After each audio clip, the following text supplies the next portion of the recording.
Yeah, and I think you prepared very well, and you couldn't wait for the 15th of June to arrive. We know that Q3, or at least summer in business aviation, is always very, very busy. And I bet, Bernhard, that the past year, 2020, for us and for GlobeAir was not different, no matter the pandemic. Was this very incredible happening, but it really happened like that. Do you remember the 15th of June?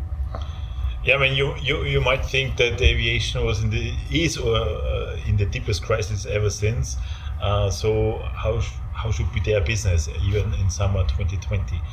But there's Jonathan and Ricardo already highlighted.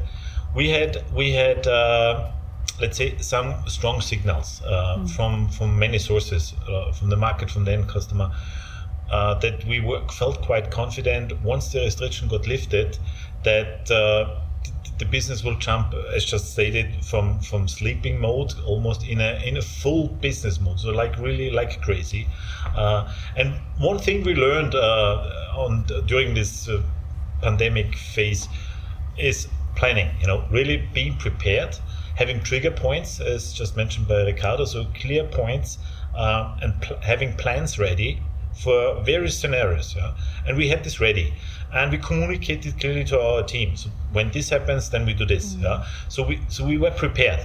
So we were absolutely prepared, because we want to be in the driver's seat. We don't want to react. We want to really be in the driver's seat.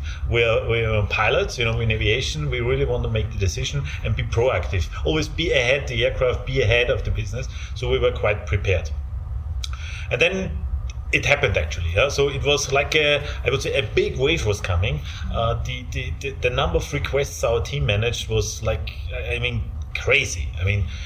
It was in every second a few requests came in. I need to go there, I want to go there. And it was a mix of business and leisure. Many people were just sitting at home for a long time. They want to go to their second domicile. They want to visit customers. So there were various reasons. And interestingly, the airlines had no offer. So we were one response to that lack of supply.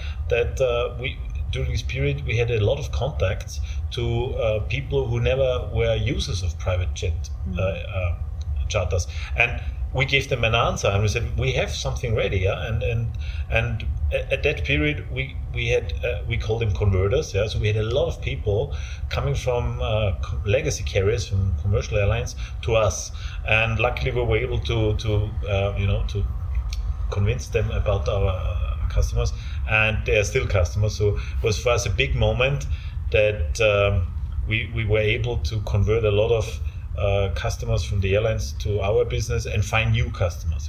And we also learned the seeds we planted in the early days of the pandemic with communication to the outside world were now growing. This came back as, we read about you and here and there. So it was another proof that communication is an absolute key element in a crisis like this.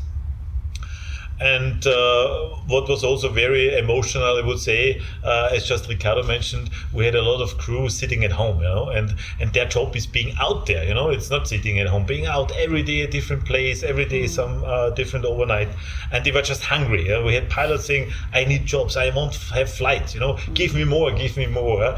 And the team did a fantastic job, and the entire third quarter was just peaking in every aspect. So we hit all numbers we could even think about. Any KPI was peaking.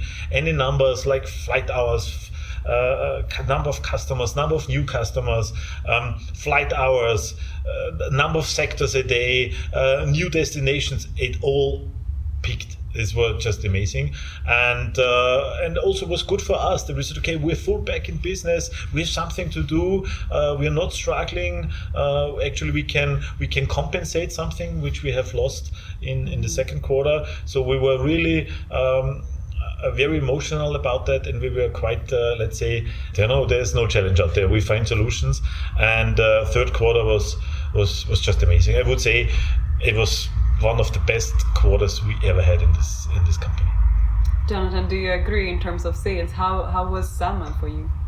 I agree, absolutely. So July and August, we did absolute peak numbers. Both months our best month ever. We saw a lot of these converters starting to fly with us. but also, in the other hand, some downgraders. So to explain a bit downgraders, it's customers who used to fly on larger jets, willing to save a few euros here and there to still fly with the same comfort, kind of, from A to B on short flights. So for example, from London to Paris, whatever it is. So we could benefit of both sides of the pyramid, of the converters and the downgraders. What also grew a lot during the summer was the request for packages, as we had all these new converters joining business aviation, which is a new world for them. They were used to packages in the past with legacy airliners, and they were asking about the same. Why is the package so relevant? Because it's about fixed pricing, you have a budget that you can clearly assign to your company, you know exactly what you're going to spend to fly a certain number of hours. So the packages raised a lot as well. Then came September, and we saw that slowly some countries decided to put other countries on the risk list, which is updated basically every few days. And as soon as the restrictions are announced, they are put into place just a few hours later. So we had, of course, to get back to what we used to do during the lockdown. It's to keep customers informed about new restrictions in place, such as PCR test. You cannot travel if you're not a resident or a national of a certain country, and inform them clearly about the options to still be able to travel. The benefit for us is that governments were not forbidding at all business flights, but simply leisure was getting tougher again as of September. We had the great advantage that the airliners were still offering basically no seats, so no direct connections from A to B. And also we learned a lot of customers were simply angry with airliners as they simply canceled the flight that was booked with them a few hours before the flight would go. So the client is reporting to the airport and learns on the screen that his flight is not taking place. If you do it once, okay, but if it's repeating more and more, then you lose your customer forever. They need reliability, especially if it's for business reasons. So on the one hand, travelers are losing the trust when it comes to airlines, but they are gaining trust when it comes to private jets. Bernhard, can you recall of any marketing activities that was very great to boost sales in Q4 when all these uncertainties were coming back and travel regulations started to be back in place? There was a need to boost sales and to actually confirm that there was trust in private jet charters. So do you remember anything that the team decided to bring to the market? Sure. So usually the fourth quarter is driven by business trips. And as just mentioned by Jonathan, we saw the restrictions around. And one thing which we absolutely, let's say, one of the best learnings we made was communication. As I just told you, it's the key element.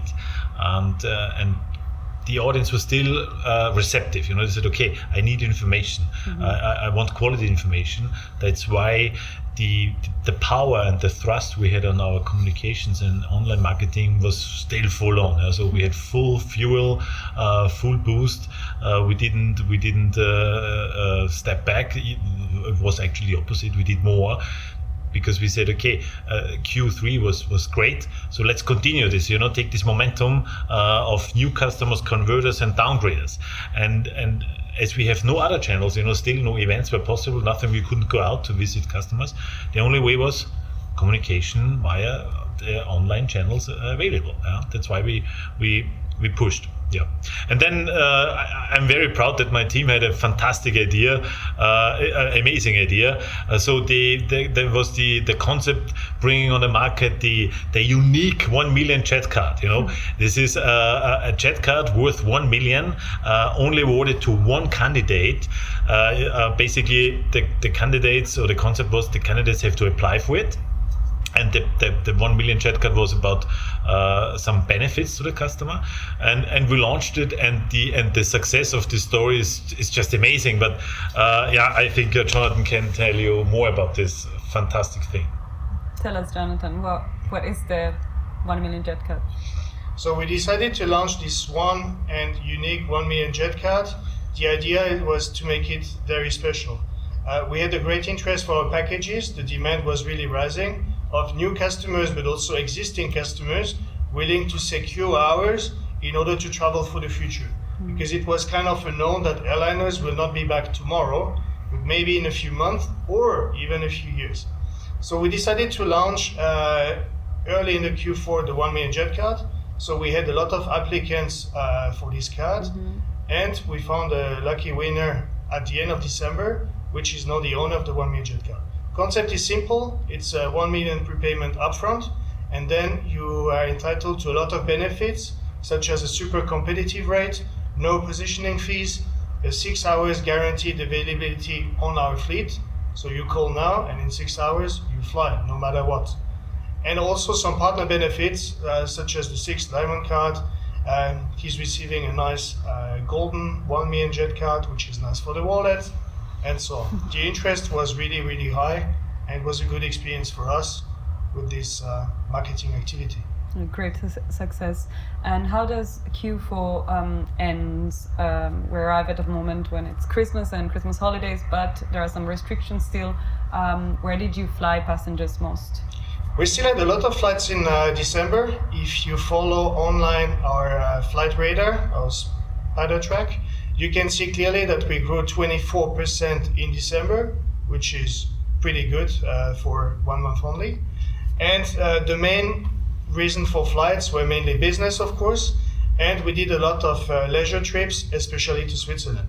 Switzerland was one of the few countries open for a lot of countries of the European Union and the UK, so people could go to Switzerland and enjoy a nice Christmas, skiing, enjoying restaurants, hotels, which were still open back on that day.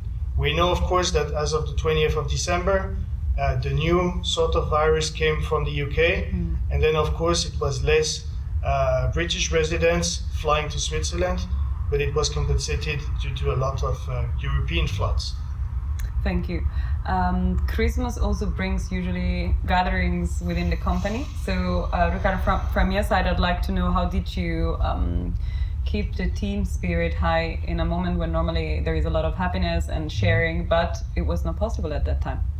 Yes, it's a very interesting point because usually December is the time that we take the opportunity to relax after a very stressful year, after the summer season. Usually we take this time together, the whole team, to make some fun events like our Christmas dinners that we organize on a yearly basis. But this year was not possible. This year we could not gather the people, we could not put them together, so we had to find new ways of doing it. And of course here also the online came through. We organized some fun events. Bernhard promoted a few of fun events with the team that we had a lot of fun. Also some Christmas gathering. Right before Christmas, we had some of one of our meetings, and we tried to keep the closest possible to the tradition of Christmas. Very important to say, we had no terminations until this period, and until now, no terminations due to the pandemic. Even on the crew side, and I think it's almost a unique situation in Europe. We had more pilots on the 31st of December than on the 15th of March. So we even increased our numbers of crew. It was very important for us to keep everyone on board, to stick as a family, to stick as the dream team, and to be together until the end of this remarkable and incredible year for all the reasons that we all know. And I still remember my Christmas presents, so we also sorted out Christmas presents for our teams, which I think it's always nice to keep the spirit up. So thank you very much to our panelists. I'd like to talk 2020 a little bit more with you, and mostly to have some interesting statistics from the experts when it comes to sales and marketing and business operations. So Jonathan, the most interesting statistics about 2020, can you read them for us? Sure. I think our audience might be interested to know who is actually flying with us. So out of all the flights we performed, we found out that as an average, we fly 32% of ladies, 68% of male passengers. Our lady passengers are in average 42 years old, male passenger 48 years old. As another interesting stat, we performed a total of 1,460 flights with pets, which equals to 19% of all passenger flights we performed 2020. Our business working days for us, but it might be the same for other operators out there, is clearly the Friday. This is where we fly the most. And the weakest day of the week for business aviation, especially for us, is the Saturday. This is a trend that was also seen in 2019. Some statistics about airports. We might have some FBOs and airport directors listening to us. We grew a lot in Salzburg, 72% increase in 2020 versus 2019. Second ranked is Brussels with 57%. Then comes Zurich with 47%. Milan Linate, also a big growth, because we remember Italy was in full lockdown for a longer time than other states of the EU. So Linate, 42% increase. London Biggin Hill, 41%. A very passenger pet friendly, which is also offering testing now. And last but not least, Berlin with 19% increase. Thank you. What about operations? On the operations, we have some very interesting statistics, and the two that are for me more remarkable for this period is the flight time reduction that we got to the more direct routes. So the airspace, due to the airliners being maximum on summer to 50% of year-on-year numbers that they had, even now they are down to 20% of what they did in years before. We were able, within our most common city pairs, we were able to save 220 flight hours of compared to the previous years. So we did 11,300 in total. So it's a major saving and maybe a good point for the authorities to look into it, because this is a lot of fuel saved, a lot of environments that we can protect, and a lot of costs that we can reduce just with more direct routes. Another interesting point, more locally on ground on the airports, we had a reduction of more than 90% of delays due to slots or crowded airspace.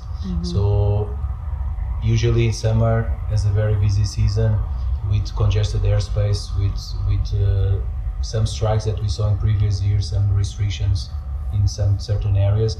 We have a lot of times the situation that our customers are just waiting to depart. So we were able to reduce it more than 90% during this year. It's a very good achievement. Thank you. Thank you for the statistics. I bet for the audience these are very interesting.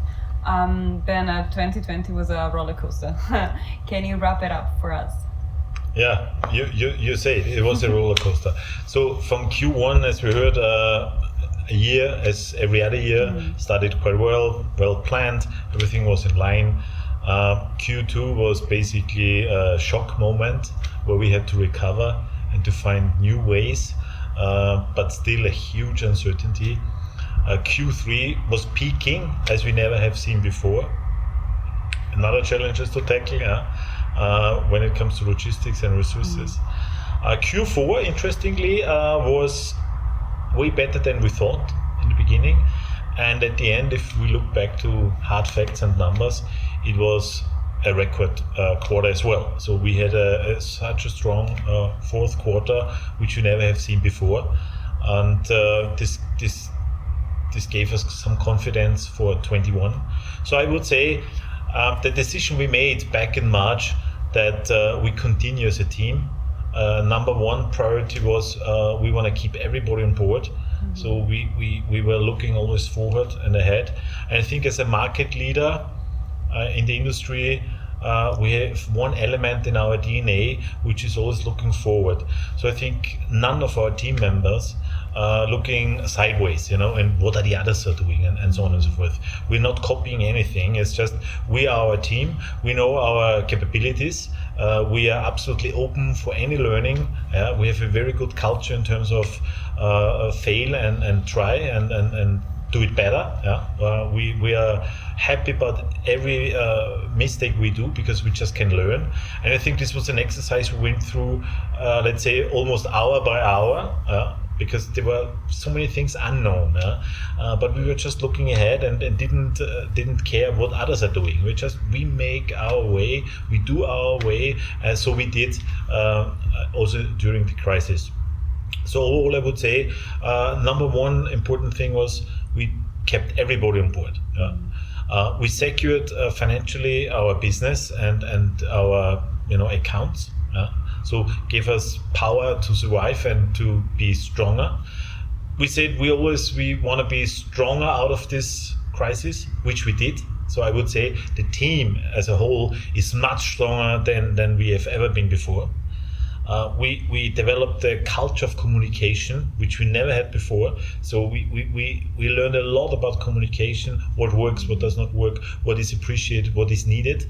We learned a lot about our customers, as just Jonathan said, existing customers, converters, downgraders, first-time users. We learned a lot in operations, as just Ricardo mentioned. The logistics issues in the background is just, I would say, insane. Nobody has an idea what Ricardo and his team has to manage. It's so restrictive those days. So we had a lot of learnings in all aspects.